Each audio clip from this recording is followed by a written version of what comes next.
Well, thanks again for joining or for doing this for us to provide context and for the Q&A doc too. That's helpful to have, a little bit more information. But if you could kind of maybe follow that track and verbally anybody that wants to ask questions as we go along, I'll let you kind of take it from here, Nick. Sure. Um, First, I want to thank you all for the support over the years. Wish Vint had generated a better outcome, but I have no doubt that this is the right decision, in terms of winding the business down. So, I sent over a quick doc, but just like the kind of history of the company and a series of pivots. Conceptually, 2019, I thought, hey, doing Moneyball for wine might be an interesting concept, based on some economic inefficiency in the market. So just pricing discrepancies across the world was something that I found to be interesting, especially given my background in public equities. You know, you don't see that. We bought a little bit of wine, we sold a little bit of wine, made some money, and thought, okay, maybe there are investment products um, that we can create. And we started an SEC qualification process that took about a year, for basically us to launch collections of wines and spirits to retail investors. We got qualified under Reg A plus, and sort of 2021, 2022 was um, kind of prime alternative investments. You saw companies like us, Masterworks doing art, Rally Road doing sports cars, cards, those things, collectible, Mythic Markets, all of these companies bringing different alternative assets to market. In 2021, we raised our um, pre-seed round. Previously, we had raised a little bit of friends and family money. And by the end of 2021, we had done 10 collections. Through 2022, I would call the business like kind of smooth sailing. We had done 40 collections, many selling out really quickly. We did a good job at generating FOMO, around these launches of collections. Um, and in October of 2022, we closed a $5 million seed round. We closed the round that Thursday. Friday, we got a comment letter from the SEC. Saturday, I got married. It was a busy 3 days. We got this comment letter from the SEC, which that's not like an enforcement letter. It's basically, hey, you filed a new draft, which we were doing every month. We had done this 12, 15 times. We would basically get a thumbs up within 2 to 3 days. Um, Something changed at the SEC, in late 2022, which made the Reg A collection business not feasible. We ended up getting tied up and back and forth with them for about 4 months. Um, and a bit of context, we were just doing what we had always done. Nothing really had changed from our side of things. We had just filed an offering to add 10 more collections to the platform. Nothing else materially changed, but it kicked off what was about 15 months of continual back and forth. Sometimes they would approve something, but then the next time they would have more comments despite nothing changing. So it was 2023 was a tough year because we were sort of sitting on the back foot, with the main part of the business, which was these collections. So yeah, that was difficult, but at the start of that year, we are like, well, if we're going to be tied up, we need to try new products. So in January, we did our first Reg D structure, which was for accredited investors. Um, and the Reg A platform was the mix was your pretty standard like Pareto rule 80/20, maybe even more like 90/10, where 10% of our investors brought 90% of our volume and they were accredited. So the thought was we can build out new accredited offerings and capture a lot of the demand that was latent and waiting for new collections. Um, a few months after that, we launched the Vint Marketplace um, as an attempt to diversify revenue, but also act as an end sale channel for the wine investments. That was sort of a core part of the investment thesis or process is we need to own an end sale channel to get the best price. Um, Ultimately, after 15 months of back and forth with the SEC, we decided to shut down the Reg A platform.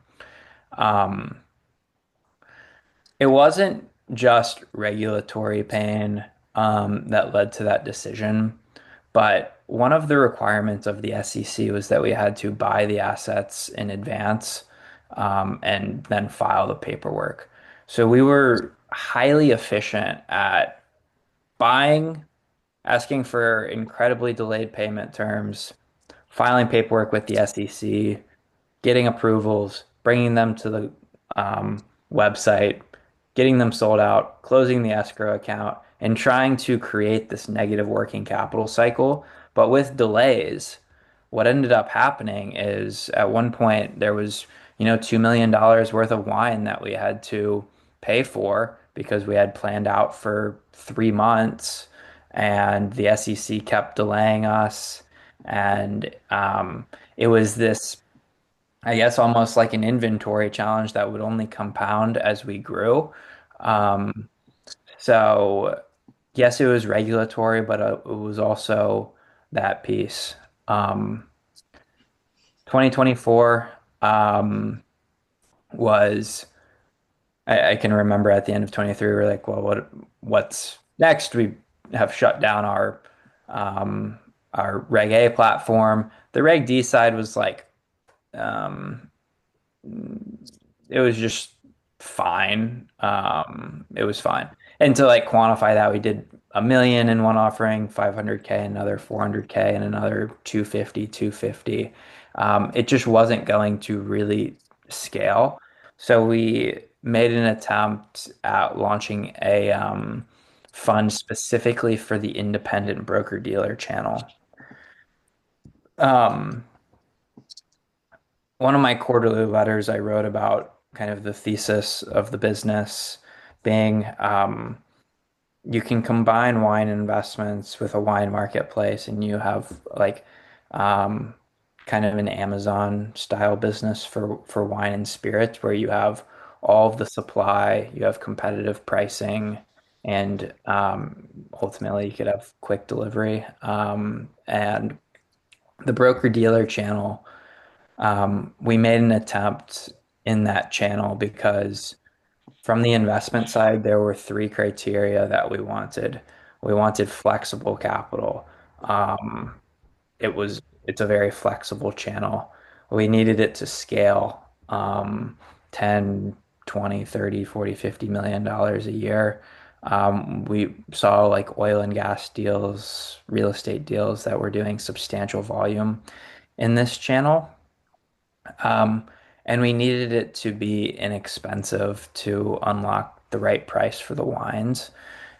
Inexpensive meaning like cost to raise it, but also kind of the implied cost of capital.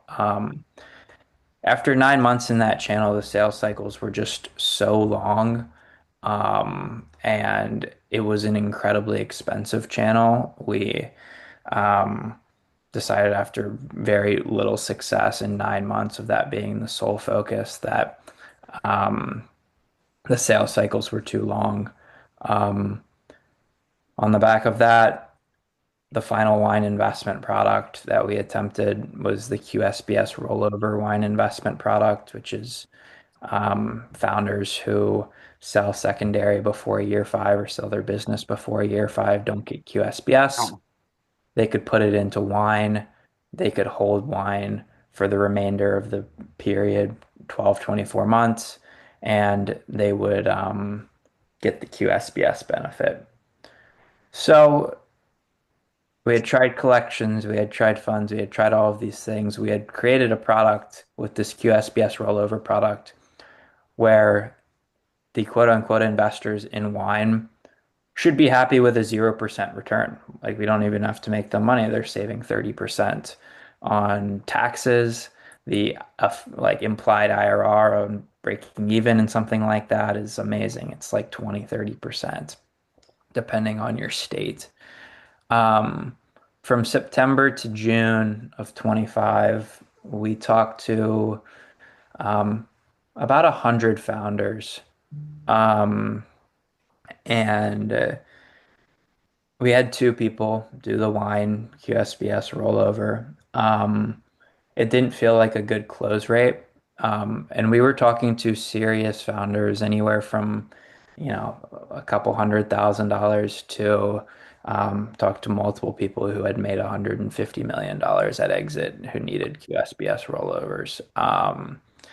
And um, it just didn't have product market fit. And I just think a 2% close rate on the alternative being like definitely paying taxes was very low.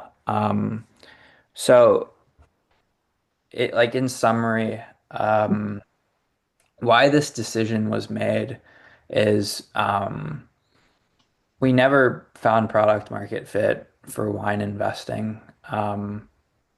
We tried a lot. I have no doubt that I can look in the mirror and say that we tried a lot of things to get that to work. Different products, different marketing channels.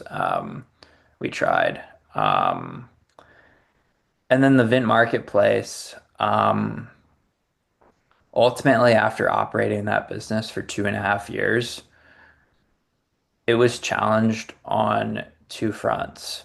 One being inability to find new sources of demand. So that marketplace, I realize I spent a lot of time talking about the investment products. The marketplace was still operating in the background, um, doing anywhere from sort of 500,000 to $1 million in GMV, gross merchandise volume per month. Um, but on that figure, one, it was lumpy. There was not a consistent way for it to grow. And then two, we were attracting customers because we were the lowest price in the market.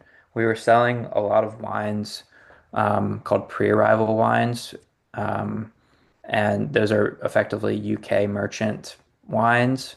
Um, we started to see people come underneath us. We would come underneath them, and ultimately the contribution margin of those wines was approaching 5, 6%. And the business, the market for fine wine was not large enough and is not large enough, in my view, for a 5 to 6% contribution margin business to generate a meaningful outcome um, for for anybody. So we were just unable to consistently grow. There's nuance around like our customer was coming from Wine Searcher, which is kind of like Google for wine. And your main lead channel is getting people who are very price conscious, basically allowing, um, prohibiting us from raising prices.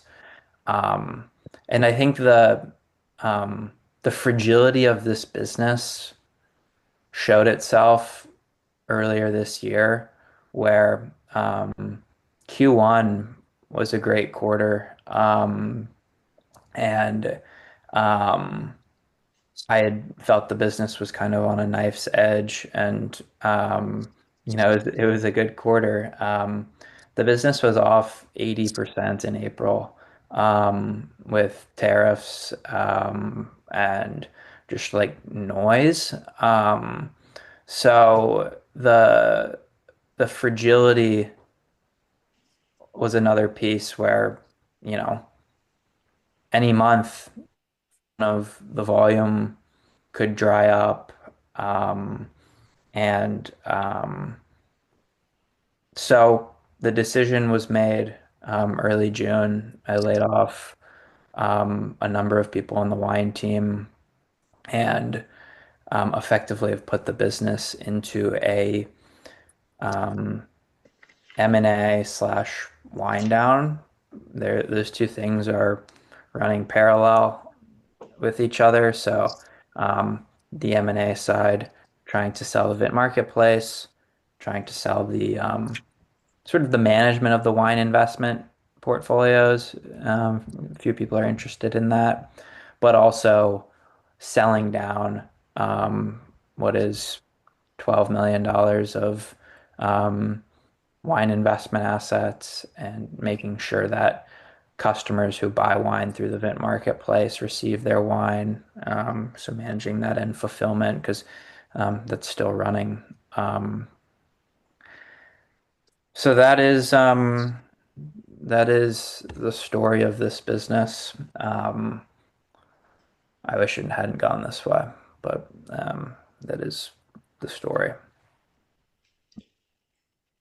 Can you tell us a little bit more about the LOIs? Just in terms of timing, I think originally you had said back in June that there were 15 buyers in the data room, three LOIs. Usually I'm used to seeing a time frame of, you got 1 week to reply, that type of stuff, and end of August. So I'm just kind of curious, A, on your timing of that. Seems like it's stretching out. So if you can provide context, and then if you have an idea of will those buyers be submitting an LOI where you're going to get anywhere near what enough money to return any equity to investors, or if you can provide just some kind of guess there would be helpful.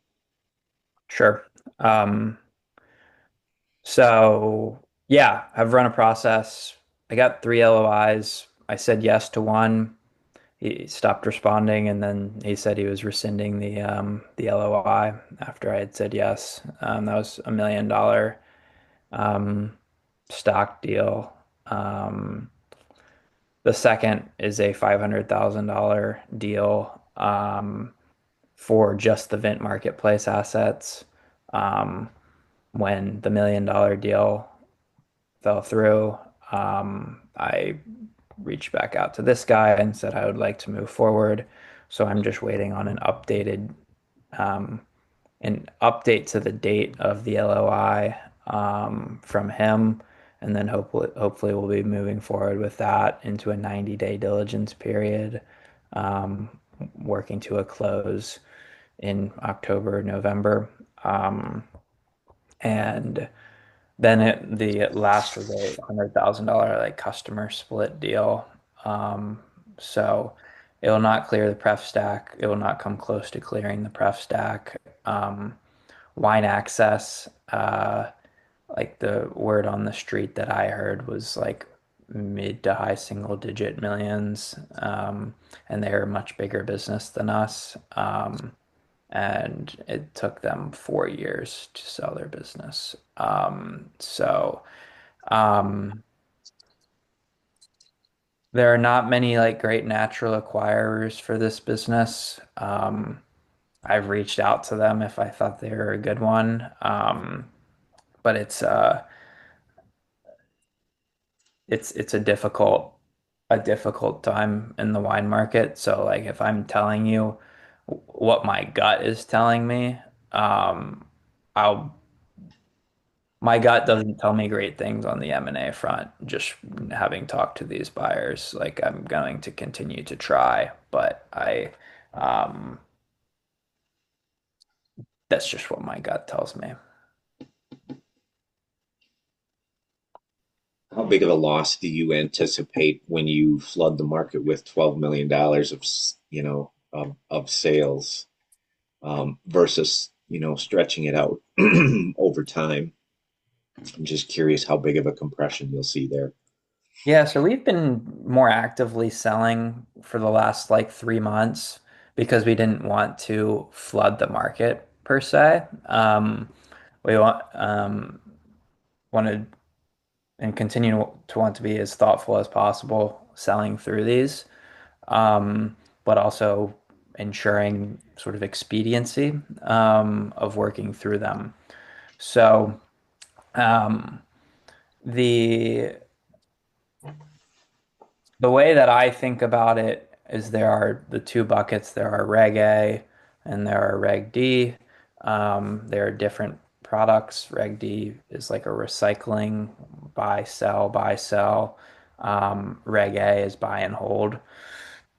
Reg A is much more levered. The collections is much more levered to rarity and illiquid assets called, $100,000 bottle of whiskey. Those are harder to sell, especially through the Vint marketplace. So we're looking at other channels like auction to sell through where um, they have more experience and more of a specialty in something like $100,000 bottle of whiskey. Um, so what I can say is that over the last 5 years, the wine market has been flat. Over the last 2 to 3 years, the wine market is off 30%. Um, because we built the Vint marketplace, the wines that we sell through there, we're getting better pricing. I'm thankful we built that outlet. Um, but that outlet is good at selling wines between 100 and $300. Outside of 100 to even 100 to 500 is where we'll be um, exploring B2B and auction as an outlet. Um, some lines will be up, some will be down, some will be flat. I can't speak to exactly what's going to happen because I don't know from like a percentage, but some will be up, some will be down, some will be flat. But you said you're right now doing it actively selling 3 to 500,000. So that sounds strategic, not to flood the marketplace. That is accurate? Is accurate. Okay.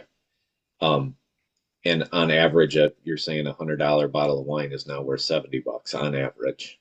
Um, is or am I misunderstanding? And I just use wine as an example. I'll just say any bottle. Can you provide just what a little bit more than tariffs as to what you think some of the reasoning is for some of that? Um, Over the last 3 years, wine um has been down. It was bubbly in 2022, and it's just been a multi-year correction, like the zero interest rate period where assets got inflated. Wine was a part of that. Okay. Um, some of the, I think it's all the Reg D stuff, you kind of had in the materials the disc, the idea that those would be eligible for QSBS. Now you're selling those earlier than the 5 year period. Are you worried about any type of litigation to say, hey, you marketed it this way and now you're winding down? Um, Now I'm going to be paying taxes on it. So I'm just kind of curious if you've had any pushback on any of the sales with something like that, or if you have thoughts on that. Yeah, I'll tell you, Brad, like I've spoken with a lot of investors and I've been like pleasantly surprised with how people are taking this. I've emailed every single preferred shareholder of Vint, all 50, and I've heard back from 44, and the overwhelming response there has just been one of like understanding. And um, so um, that's on that piece. I'll say like I've had our lawyers very involved in all of this. Um, uh, but I also don't want to be the guy who's showing up to this with like a pre-rehearsed, here's like the um what the lawyers said to say. Like I am just going to be honest. Here's how things have gone. So um yeah, so they're involved in all things there. I'll say with some of those Reg D portfolios, there are other wine investment managers who are interested in taking over the management, which would thereby preserve the QSBS eligibility of that. Um, yeah, that's still just a ball that's up in the air that I hope in the next like 30 to 60 days I will have a more clear picture on will somebody be taking over the management of these, preserving the QSBS eligibility, preserving the, I guess, the access or exposure to the asset class, or will we be um, going through and selling these? So I just don't know what's going to happen, and that's that's one of the reasons that I haven't necessarily sent a big email out to Reg A and Reg D is like there's just um I think that would be um I just think that would not be very smart given how much uncertainty. Like once there's certainty around this is what's happening, like all investors will be get the everything that needs to be communicated to them. I would assume there'd be a little more exposure if wine had gone up by 20 or 30% per year versus the other way around, anyhow. So, um, Yeah, and fortunately or unfortunately. yeah, for people who um it'll totally depend on what people invest in the Reg D stuff. We've been recycling, flipping. So like I have cautious optimism around the Reg D offerings and the early Reg A offerings, and I have um, pessimism around some of the like peak bubble 2022, 2023 things like really rare whiskeys and things. But that's just my own kind of sentiment around those things. So we're we're being thoughtful and measured of what is the best price we can get in a reasonable time frame for investors. I've seen additional marketing on QSBS, and you had said in the Q&A that you plan on doing that. Um, what what investment vehicle are you going to use? I'm assuming it's not anything to do with wine anymore, money markets or whatever. And if you were forced to make a decision today, will that still keep the same name? How are you going to run that? And would the value in that kind of was born out of this? I'm curious how you'd carry it forward, or if you have thoughts. Sure. Um, so yeah, my plan my plan is to start a QSBS sort of agency consulting business, um, specifically around rollovers. So there's no like investment vehicle that people are using. They're just starting their own businesses, and we're like helping provide um, QSBS consulting and like QSBS substantiation services. We help them make that new business QSBS eligible. So it's very different from wine. It's the same sort of the QSBS rollover problem is what we figured out. So the the IP that has been developed um, is a website domain. There's a legal memo. Brady spent. a lot of time. I spent a moderate amount of time developing this, and I have basically outlined all costs that have gone into the development of this to a valuation firm to get a valuation done for what is this IP worth. Um, and they did a valuation was $296,000. And um, the it currently sits within Vint, and I am working with some investors to determine what is like a fair price for the assets. Assets that I would say are kind of like valueless without me and Brady. But that's a big to be determined in the next 3 weeks is ultimately what is the price of these assets that a new co will acquire, and what is the consideration that new co is providing Vint for those assets. My expectation is, well, it's either going to be cash or it's going to be equity in the new co. And I Can you think, get, I have this one. was that a question or was that Oh, sorry, I thought I was on mute. good?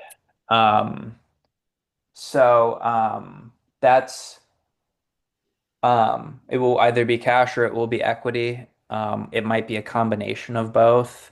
But I just don't have a value for those yet.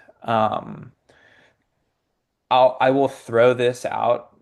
It's by no means written in stone, but something like 10 to 15% of the new company going to Vint shareholders for free. What is that? Or explain what you mean by that. I'm not exactly sure. 10 to 15% of Nuco going to investors for free. Uh, is that Well, like no capital required. 10 to 15% of new company, um, say like um, say new company has 10 million shares. 1 million shares will get distributed to Vint shareholders I as see. consideration for the QSBS rollover IP. Okay. So not for free, I mean not additional cash required to acquire the equity. Okay. All right. I understand. Um, timelines change, and as you've kind of laid out today, this is a complicated process that probably changes on a daily basis, which is why from I wanted to wait a little while, to let the dust settle from June when you made the announcement. I think this is an effective format for us because there's so much jargon used in this industry. It's better to get context. We also get a better feel for where you're at. If we were to do this again, what do you think milestones or time would be ideal to make a further explanation? Just to kind of so we gauge, I know you're doing your best to project what's going to happen, but as we all know, there's things that change that. What would be a reason to, have another explanation or a time frame from your perspective? Um, so you're going to get you'll likely be some receiving some things for any like major decisions being made as preferred holders. So like as it relates to the acquisition of the QSB, the sale of the QSBS rollover assets, as it relates to like finalizing any acquisition of or change any sort of acquisition kind of things, you'll be you'll receive materials. I'm not sure that like requires a Zoom, but what I think probably makes sense is and I want to say like I appreciate your understanding when you got that of like letting things settle for 2 months because things have changed. I've learned more. I think something like early December would be interesting because by then my expectation would be some sort of M&A deal is like close to closing or closed, or it's just not going to be a viable option. We will have sold through a lot of underlying wine and spirits. We will have a new manager in for the Reg D, or we will be have determined what the appropriate path forward there is. And I think a lot of the things that I was projecting today should be like um, a bit more firm by that time frame. Um, so yeah, I'm happy to do another one of these sometime around then, or Sure. if my timeline is totally off, I can just email you and say like, oh, maybe we should do this in November, maybe we should hold off until January or February. I think um, attempting to wind this as quickly as possible is the most advantageous thing in terms of returning some small amount of money back to um, investors in the business. So I'll continue to operate under that. Um, Great. And I know things can change, but it's, that's kind of what I'm looking for. I know I appreciate these because it provides much more information and allows people to ask questions, and get a better idea of what you're looking at. I know everybody's wondering if it's going to be wrapped up by the end of the year. Based on what I'm hearing, I don't think that's a likely event. Would you? I know things can change that, but would you agree? I would agree with that statement. Okay. All right. I've been monopolizing all the Q&A, and Elizabeth or Jeffrey or Cliff or Bob, if you guys have any questions or comments, um, feel free.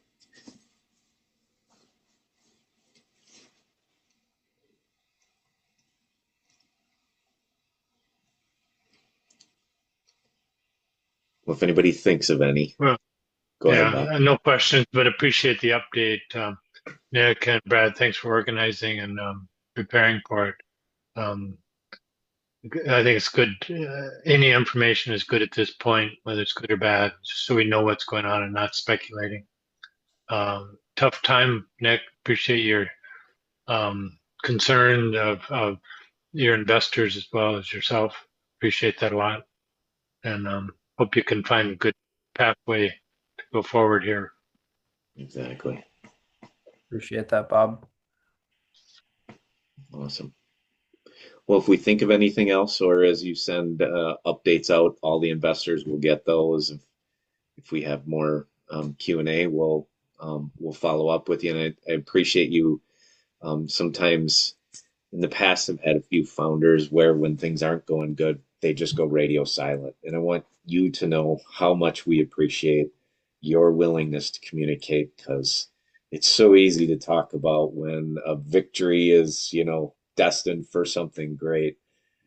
This is an important part of any process of learning stuff, and you not going radio silent speaks volumes about you, and what you're trying to do right now. So I Yeah. greatly appreciate the communication. So let's keep that open, and we'll support that as much as we can. Yeah, I appreciate you saying that, Brad, and wish this was better.